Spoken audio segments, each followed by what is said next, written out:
আসসালামু আলাইকুম। মোর দেন ইয়ার হয়ে গেছে এখনকার সময় নাথিং ফোন 2 এ লঞ্চ হয়েছিল। বাট এখনকার সময় গিয়ে একটা ওর্দি প্রাইস রেঞ্জের মধ্যে এই ফোনটা এক্সিস্ট করতেছে বইলা অনেকেরই নজরে পড়তেছে যে এখনকার সময় পারচেজ করা আর 27 কে প্রাইস রেঞ্জের মধ্যে কতটুকু বা আমাদের দেশের সিনারিওর ক্ষেত্রে ভ্যালু ফর মানি পারচেজ হবে এখনকার সময়। ফার্স্ট অফ অল একটা ইয়ার ওল্ড স্মার্টফোন এখনকার সময় এরকম প্রাইস ড্রপ হবে এটা স্বাভাবিক ব্যাপার। বাট এই ফোনটা স্টিল নাও বেটার রান করতেছে।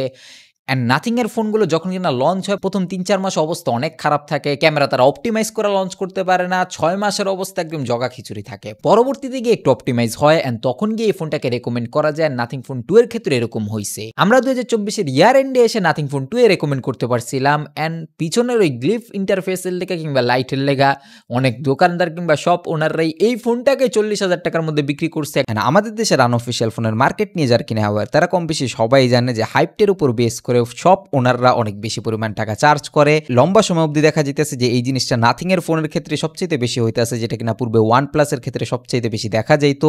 বাট এখনকার সময় এসে যে প্রাইস রেঞ্জের মধ্যে পাওয়া যাচ্ছে সেই প্রাইস রেঞ্জের মধ্যে একটা ওভারঅল ব্যালেন্সড ফোন বলতে আমরা যেরকম বুঝি 6.7 ইঞ্চেসের একটা অ্যামোলেড প্যানেল যেটা কিনা 120 হার্জের রিফ্রেশ রেট নিয়ে আসে। অবভিয়াসলি এটা একটা স্যামসাং এর ডিসপ্লে ইউজ করা হয়েছে। এই জায়গার মধ্যে HDR10 প্লাসের সাপোর্ট, মিডিয়াটেকের ডায়মেনসিটি 7200 প্রসেসর। এখনকার বাজার বিবেচনায় মোটো ওই রকম না যে বেশি একটা আউটডেটেড হয়ে গেছে এক বছরের পুরনো ফোন হওয়া সত্ত্বেও।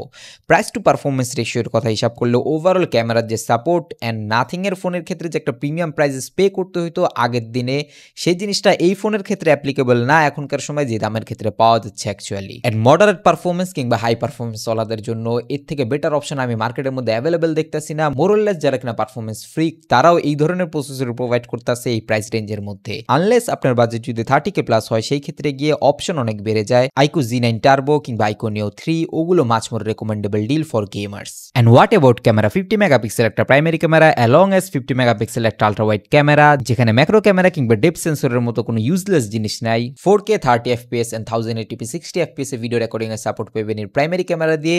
32 মেগাপিক্সেলের সেলফি ক্যামেরা দিয়ে 1080p 60 FPS এ ভিডিও করতে পারবেন, যা কিনা এই বাজেট ক্যাটাগরির ক্ষেত্রে অবভিয়াসলি ক্যামেরা ওয়াইজও বেশ রেকমেন্ডেবল। যেহেতু স্যামসাং এর এন্ড থেকে এক্স্যাক্টলি এই প্রাইস রেঞ্জের মধ্যে খুব বেশি একটা কম্পিটিটিভ ফোন আমরা দেখতাছি না, আনলেস মোটরোলার মোটো H50 ফিউশন অনলি অ্যাভেলেবল আছে আর 2000 টাকা প্রাইস ইনক্রিজ করলেই পাওয়া যায়। এন্ড বাদ বাকি অ্যাজ ইউজুয়াল জিনিস স্টেরিও স্পিকারসের সাপোর্ট আছে, 3.5 মিলিমিটার জ্যাকপোর্ট অ্যাভেলেবল নাই, 5000 মিলিঅ্যাম্পিয়ার ব্যাটারি উইথ 45 ওয়াটের ফাস্ট চার্জিং সাপোর্টেড, যেটা কিনা আউট অফ দ্য বক্স পাওয়া যাইতাছে না। এন্ড অফ দ্য ডে অনেকের ক্ষেত্রে এটা একটা রেকমেন্ডেবল কিংবা একটা ব্যালেন্সড ডিল। এখনকার সময় এক বছরের পুরনো হওয়া সত্ত্বেও সফটওয়্যার জনিত খুব বেশি একটা ইস্যুস দেখা যেতেছে না, একটা ক্লিন UI এক্সপিরিয়েন্স প্লাস একটা স্ট্যান্ড আউট হওয়ার মতো এরকম ইউনিক ফোন অনেকে এক্সপিরিয়েন্স করতে চায়। তাদের জন্য যদি ওরদের কথা চিন্তা করি, এই বাজেটটা একটা suitable price range around 27K কিংবা 25K এর মধ্যে যদি আইসা পড়ে, রিসেন্ট টাইমসের মধ্যে আসার সম্ভাবনা অনেক বেশি, যেহেতু ইন্ডিয়ান মার্কেটের প্রাইস অনেক ড্রপ হয়েছে।